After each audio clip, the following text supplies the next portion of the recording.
अस्सलाम वालेकुम फ्रेंड्स।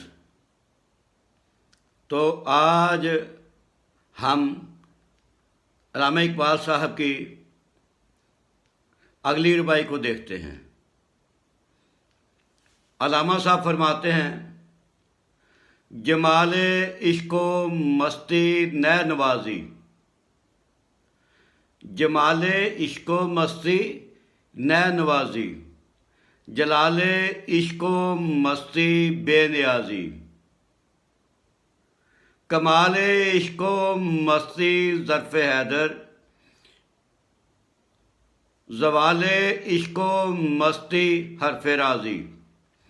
इलामा साहब फ्रेंड्स फरमाते हैं, पहले तो इस ये रुबाई जो है, ऐसी रुबाई जिसमें आहंग का तवाज़ुन लाजवाब है, बेमिसाल है।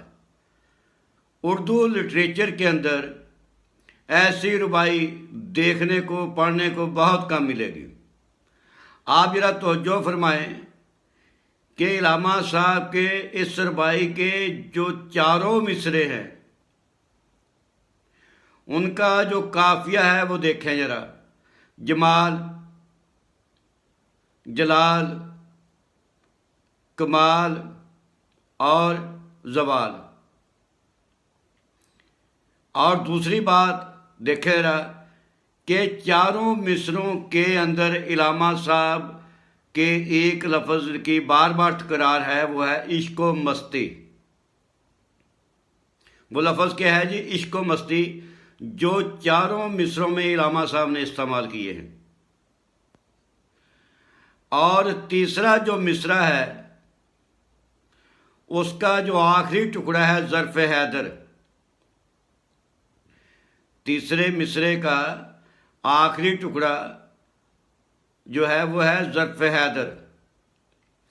और ज़र्फ़ हैदर जो है ये बाकी के तमाम जो हैं उनका ये हम वज़न है। वो कैसे कि ज़र्फ़ हैदर के 7 हरूफ हैं, बेनियाजी, नै नवाजी और हरफ राजी के भी 7 हरूफ हैं। इस लिहाज से ये उनका हम वज़न है। अब आते हैं हम, इलामा साहब क्या कहना चाहते हैं। वो फरमाते हैं, जमाले इश्को मस्ती नै नवाजी, कि इश्को मस्ती जब अपनी सूरत ज़ाहिर करते हैं, जब अपना हुस्न दिखाते हैं, जब अपना जमाल दिखाते हैं, तो वो बांसुरी की खूबसूरत धुनों में डल जाता है। क्योंकि बांसुरी की धुनें भी बड़ी प्यारी और खूबसूरत होती हैं, वजदाफरी होती हैं। जमाले इश्को मस्ती नै नवाजी, नै नवाजी मतलब बांसुरी की धुनों में डल जाना। दूसरे मिसरे में अल्लामा साहब फरमाते हैं, जमाले इश्को मस्ती नै नवाजी, जलाले इश्को मस्ती बेनियाजी। और इश्को मस्ती जब जलाल में आ जाए तो फिर वो दुनिया और अहले दुनिया से वो इंसान बेपरवाह हो जाता है, बेनियाज हो जाता है। उसकी ये शान है कि वो दुनिया से अपनी खिदमात का, अपनी जो सर्विसेज होती हैं, खिदमात होती हैं, उनका कोई सिला नहीं मांगता। तीसरे मिसरे में अल्लामा साहब फरमाते हैं, कमाले इश्को मस्ती ज़र्फ़ हैदर, जब इंसान को शान जमाल भी मिल जाए और शान जलाल भी मिल जाए, मतलब कि अब ये दोनों शानें एक जगह पर यकजा हो जाएं। यकजा होने के बाद होता क्या है कि फिर इंसान को उसकी खुदी का, उसके इनर का कमाल हासिल हो जाता है। कमाले इश्को मस्ती ज़र्फ़ हैदर, तो उसको अपनी खुदी का, अपनी ज़ात का कमाल हासिल हो जाता है। वो at the point of climax पहुंच जाता है।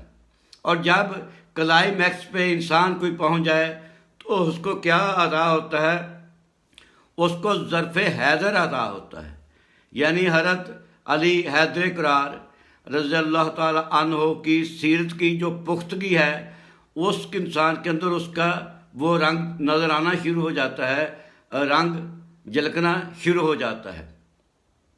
اور اس ربائی کے آخری مصرع میں علامہ صاحب فرماتے ہیں کہ زوال عشق و مستی حرف راضی، کہ اگر خدا نخواستہ عشق و مستی کو زوال آنا شروع ہو جائے، زوال پذیر ہونا شروع ہو جائے، اس کا انحطاط شروع ہو جائے، تو وہ اس کے اندر کیا ہوتا ہے؟ راضی کی صفات شروع ہو جاتی ہیں۔ راضی کون تھے؟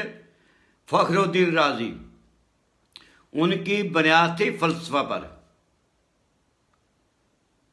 تو اقبال نے اسی کی طرف اشارہ کیا ہے کہ نہ مہرہ باقی نہ مہرہ بازی، نہ مہرہ باقی نہ مہرہ بازی، جیتا ہے رومی ہارا ہے راضی۔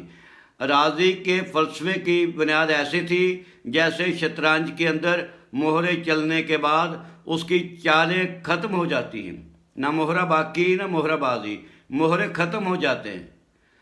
تو پھر وہ راضی کا فلسفہ ایسے ہی تھا جیسے شطرنج کی چالیں ہوتی ہیں، ختم ہو جاتی ہیں۔ جبکہ رومی کا کیا تھا؟ رومی کے زندگی کی بنیاد، اس کے فلسفے کی بنیاد عشق پر تھی، عشق حقیقی پر تھی۔ تو اقبال فرماتے ہیں اسی ربائی کے آخری مصرعے میں کہ زوال عشق و مستی حرف راضی، کہ جب زوال آ جائے عشق و مستی کو، زوال پذیر ہونا شروع ہو جائے